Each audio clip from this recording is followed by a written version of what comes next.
What is going on, YouTube people? Neo Cards and Comics here.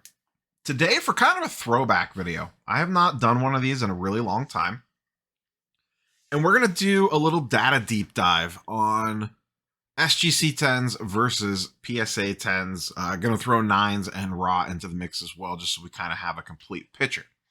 I used to do these regularly back in the day, like a year plus ago, when, grading was kind of fully wide open and you could kind of use whoever you wanted to and everyone was priced, relatively the same or, within reasons or whatever. But since the PSA shut down and only having extremely high grading tier options available, it kind of skewed the math and a lot of cards didn't make sense to send the PSA anymore.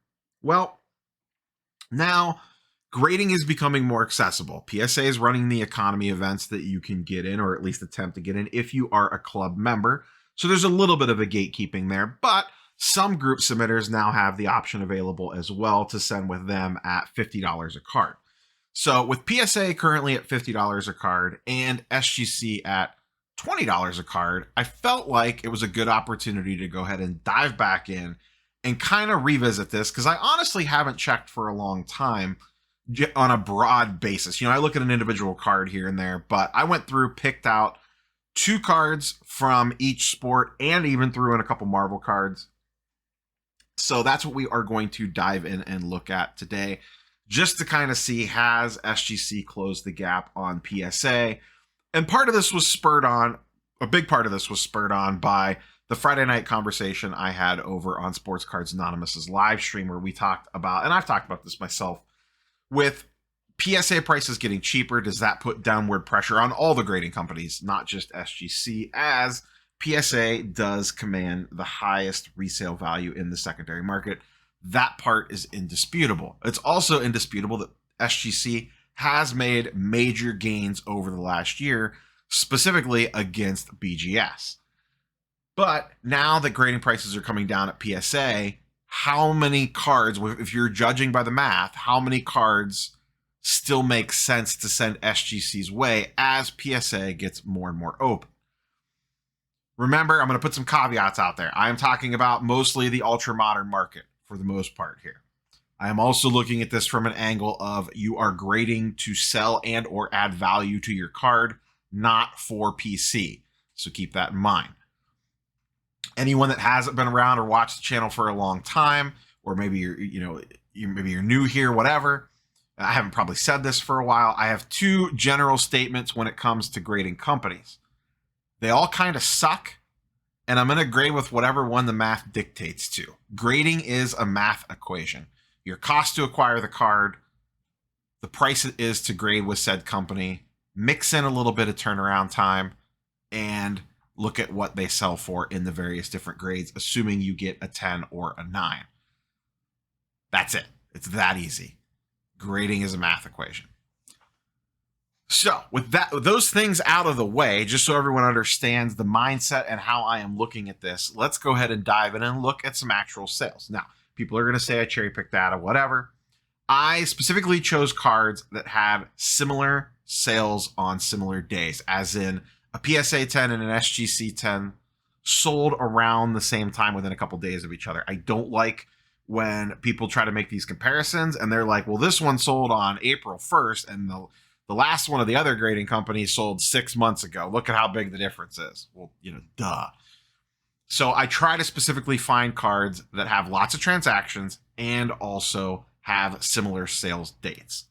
And like I said, we're going to look at each different sport and threw in a couple Marvel cards, just since that market's been kind of hot lately. So with all that out of the way, if I haven't said it already, like, comment, sub, let's go ahead and dive in. It's a classic charts and graphs video, boys and girls. First up, and this is the one that actually put this on my radar in regards to a card to look at. It was a combination of a comment in a group chat that I'm in with Marvel Guy 239, who deals with Marvel cards and also some sports stuff, in addition to the conversation I had with Dakota. He was talking about Herbert Optic Hollows. We look here, we dig into the old numbers here. Herbert Optic Hollow Raw sells for $215. And once you can see here, these are all very recent sales. March 13th, March 13th, 14th, and 13th. A PSA 9 goes for $260. So if you're assuming a $50 grading fee, boom, your PSA 9 is breaking even on this card Worst case scenario. In SGC 9, there are no sales hits for this time range with recent, so we're not factoring in an SGC 9 on this one. An SGC 10 goes for $470. A PSA 10 goes for $700. So still quite the gap there on an SGC 10 versus a PSA 10. And also you could see, at least in this example, there's no SGC 9 to go after. But a PSA 9, you're essentially going to lose a little bit on if you're factoring in selling fees and all that stuff on eBay. You got to factor that in. That is going to take off the bottom line a little bit, but 9 times out of 10, it's worth the risk. As of right now, regarding turnaround time, let's assume you could get $50 slots, whether it's through a group submitter or on your own through the lottery, versus an SGC turnaround time. I recently have subs out to both of them. SGC, my order took about 3 weeks. That was sent just very recently. I just got it back this week, so that is a pretty accurate timeline. My PSA order took about 5 weeks. So unless that extra 2 weeks really matters, they're running at about the same time. You know, yeah, sure, SGC is a little bit faster, but in most stuff that we're sending in, I don't know that 2 weeks is going to swing it one way or another. If 2 weeks is going to change it that much, then maybe just sell it raw, in all honesty. But clear case here, this 100% makes sense to go to PSA. You know, the extra $20 in grading fees, like I said, worst case, you're going to break even on a PSA 9. That's exactly what I like to see. Ideally, you make a small profit, not in all cases. But on the opposite side, I paid $20 more. I got it back a week or two later. And, you know, even with an extra $20 tacked on top of this than cost basis, you know, you're talking about 400 and you're talking, let's say that would make that 490. So a $210 difference in profit on a PSA 10 versus an SGC 10, including an extra $20 for grading. We won't go as in depth on all these, but I just kind of wanted to break down what my thought process here is on these. Let's look at another one, another football one, another Justin Herbert. This time Prism base, something a little lower end. And I tried to go high end. We're going to look at PMGs a little later and also more entry level cards because this might be stuff that you're more likely. In the past, this stuff would be no-brainer SGC cards. A Herbert base Prism, in a lot of cases, given what grading prices were back then, would be much more inclined to go to SGC when they were 20 or 30 bucks versus PSA being 100 to 150 bucks. That is no longer the case, so it starts to change these numbers. Herbert Rock going for 60 bucks. SGC 9 goes for 70 bucks. PSA 9 goes for 100 bucks. So at a $50 grading fee, if you get the SGC 9, and the other thing I'm not factoring in here, to be fair, is the SGC 9.5. Those will usually fall on the between an SGC 9 and an SGC 10, but closer to an SGC 9. But I wanted to keep this as even as possible. PSA doesn't have a 9.5 grade, so I excluded SGC 9.5s from this for that reason. So SGC 9, 70 bucks, PSA 10, 100 bucks, or 108 bucks, $50 grading fee with PSA. You're basically just slightly losing money on a PSA 9. $20 or $30 grading fee on SGC. If you get a 9 back, you're going to lose a little bit more money there, not factoring in grading fees. The one that we really care about is the 10 versus the 10. An SGC 10 goes for $220. A PSA 10 goes for $360. So before the extra, or with the extra 20 bucks in grading fees, you're looking at an extra $120 profit on a PSA 10 versus an SGC 10, and you're also looking at a little bit better ROI on a PSA 9 versus an SGC 9. You're losing money on both of them, but you're losing a little less money on the PSA 9. Next up, how about a Kobe Bryant base 1996 Topps? This is a highly transacted card. Also a little bit of a different flavor, an older card. I wanted to try to mix this up so we kind of cover as many different areas as humanly possible. Raw, this card goes for about 110 bucks. An SGC 9 goes for 64. So you make a little bit of money there on an SGC 9 coming back. PSA 9 for 260 bucks. So you're clearly doing quite well there on a PSA 9 grade coming back. And obviously with a card from 1996, a PSA 9 and an SGC 9 are pretty solid grades on those cards. So you are going to get more of a premium for those versus ultra modern cards. You know, Dakota had that video the other day about PSA 9s on ultra modern not necessarily being worth it, and I do agree with him in that case. But on something like this, a 96 Topps Kobe, it's a little bit of a different story just because those cards are older and a little bit more condition sensitive. Let's look at the 10s though, and this one is massively huge. SGC 10, $851. PSA 10, $1575. That is a huge difference. If you're sending these in raw to grade, if you find a clean one, 100% going the route of PSA if you're doing it for the flip or for the value add. That is an absolutely massive difference, and I will swing for the fences on that every time if I think the card looks clean with that price difference there. That is huge. You're talking almost double on that particular card. Now, this is not a low pop card. There's 3,700 of them almost on the population in a PSA 10. So it's not like they're ultra rare. How about LaMelo? Little LaMelo Optic Hollow. This was a popular card that would go SGC's way back in the day. And when I say back in the day, a whole whopping year ago. But this was once again when PSA prices were kind of high, but now that they are coming back down again. Raw goes for about $120. PSA 9 goes for $195. So you're basically making a little bit of money on a PSA 9. SGC 9 goes for $145. You're essentially breaking even, maybe making a couple bucks depending on where you sell it at. So once again, that's what you want to see on the 9s. The difference is, once again, comes in on the 10s. An SGC 10 is going for $420. A PSA 10 is going for $680. So once again, pretty much clear, no-brainer PSA on this. Once again, if you're doing it for the grade to flip. We're beginning to see a trend here, and it's not going to change anytime soon. Spoiler alerts. I went with a high-end one here in the baseball world. Then we're going to look at a lower-end, more common card. Bobby Witt, and there's not good examples of an SGC 9 or 10, or SGC 9 or PSA 9, so I just skipped those for the purposes of this. But this is a little bit bigger boy card. Bobby Witt, first Bowman auto. Raw, just recently sold for $750, and then we have an SGC 10 and a PSA 10 selling on the same day. Once again, that's what I like to see, so you get a very good idea on comps. SGC 10 going for $1,300. PSA 10 going for $2,500 on that one.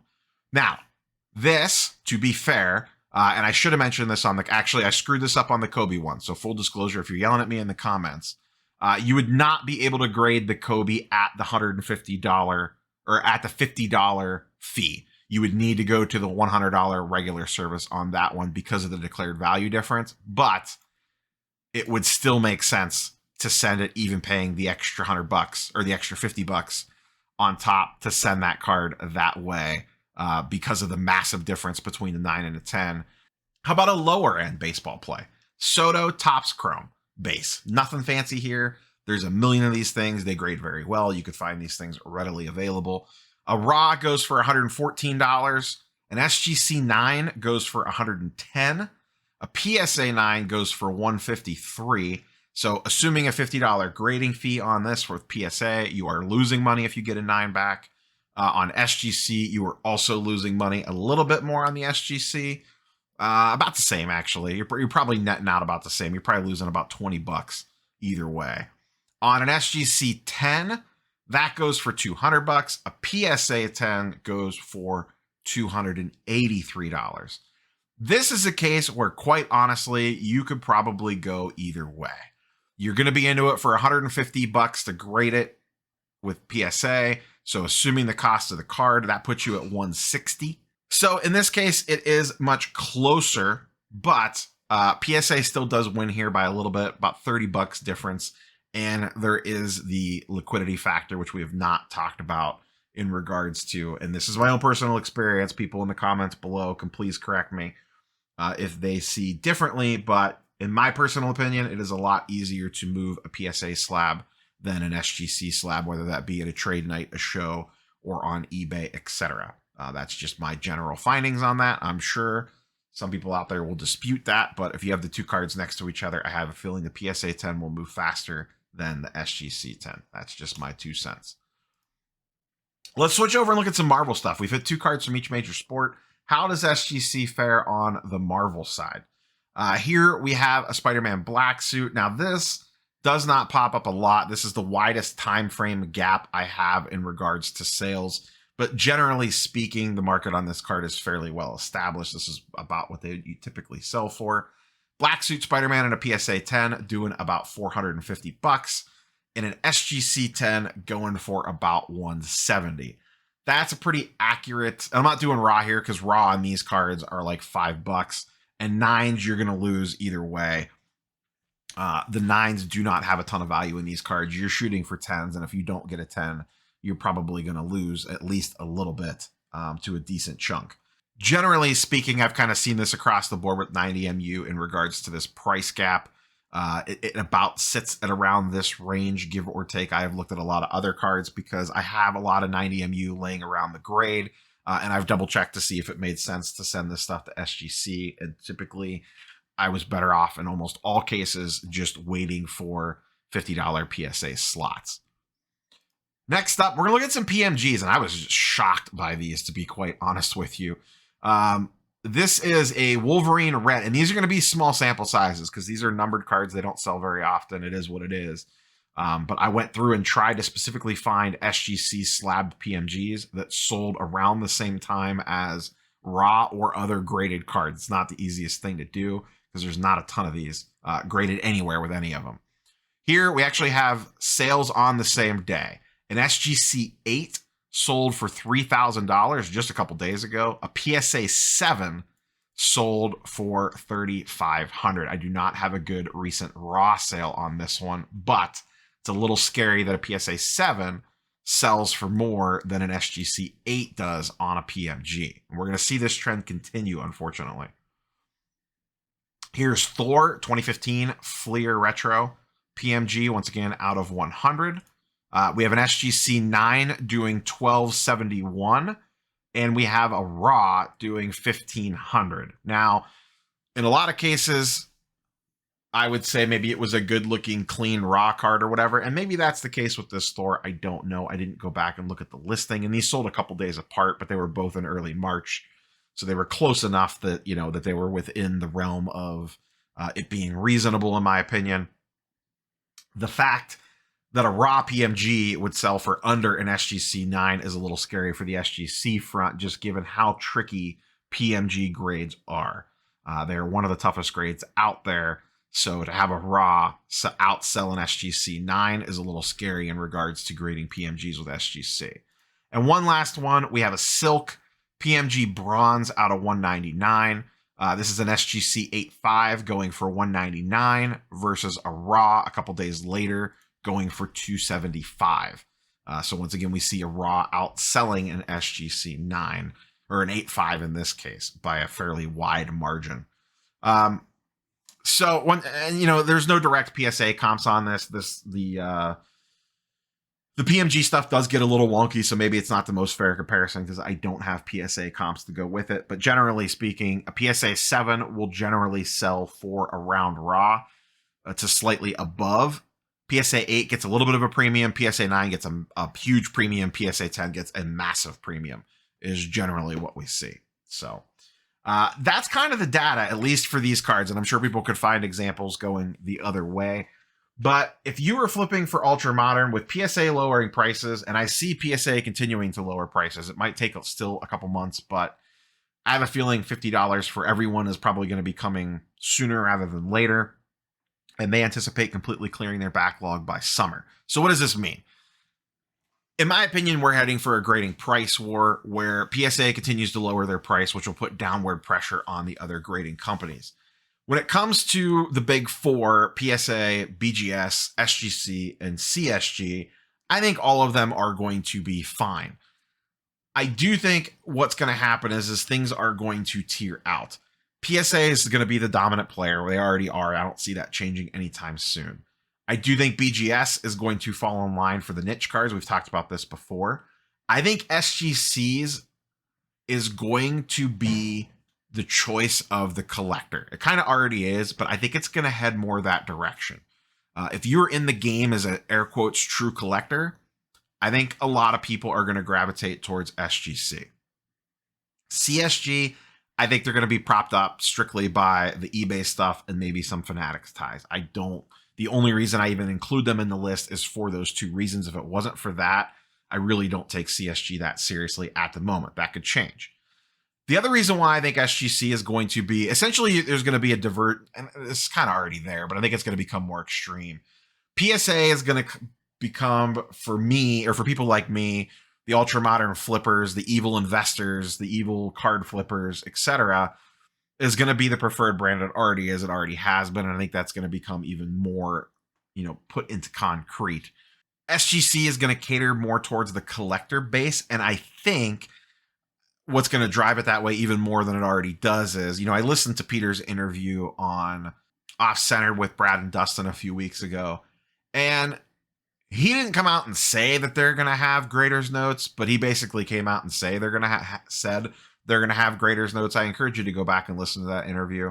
But he strongly suggested just the way that he was kind of wording things. I forget exactly how he said it, but he was like, wouldn't it be nice if you knew exactly why your card graded the way it did? That sure would be nice, wouldn't it? I took that as that is probably coming. I think collectors will absolutely love that and eat that up.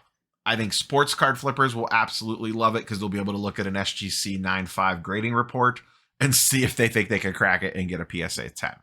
It is what it is. There is plenty of meat on the bone for all these companies. I see, Dakota was being a little hyperbolic on Friday night saying, SGC is going to not exist anymore. Let's not forget, SGC had a nice long life prior to all this shenanigans with the sports card market coming on. They've been around forever. They're not going anywhere. They're going to continue to exist, and they're going to continue to be a strong player in the game. They are arguably number 2 in a battle for number 2 with BGS. Kind of player's choice there, depending on, or dealer's choice there on your individual preference on which company to use there. But SGC has gained a lot of momentum on BGS specifically. I don't think their goal, Peter's goal might be to be king of the grading world. He's a pretty fiery guy, and I get that. But I think realistically, their goal has been and should be to carve out number 2, battle it out with BGS and anyone else that comes along, and that's your spot. And guess what? They could be a very successful company doing that for an extremely long time. There's lots of cards to grade. There's a lot of people that could give 2 flying Fs about PSA and will happily use SGC, and that's going to continue to be the case. However, if you're coming at it like I am, and a lot of people are, and you're grading to sell, flip, resale, add value, whatever it is that you want to call it, as of right now, PSA becomes more of a major player with their prices lowering, and they are going to continue to put downward pressure on the other companies to lower their prices as well, because as PSA gets cheaper, there are going to be a certain segment of people that stop submitting to the other companies and begin to throw that inventory at PSA. And all these companies have ramped up in hiring, space, offices, equipment, etc. And they need to fill those slots to keep the machines running on time. So they are going to price to fill the slots. In fact, I wouldn't be surprised if sometime soon we see an SGC price decrease where they drop to $20 a card for everyone to grade, and then the group submitters are even cheaper than that. I believe with group submitters right now, you could get in for the low 20s. I think $23 a card it is. Don't hold me to that. But I think they open it up very soon for $20 for everybody. And then the group submitters are maybe at like 15 or something. I don't really know. But I could see a price decrease coming for SGC relatively soon. And I would like to see one. That would be great. Once again, every time these companies change the prices of their grading, you have to rerun the math. For a long time, for the last year plus, it made sense from a flipping perspective to send more cards SGC's way. Now that PSA is readily available at $50 a card, that pendulum has swung back the other direction again, and you need to reevaluate the math on these things. Every time a company changes their price or offers a new service tier or whatever it is, you have to reevaluate those things and go from there. So that's all I have for you guys and girls today. Curious for your thoughts and comments down below. We will catch you on the next one. Peace.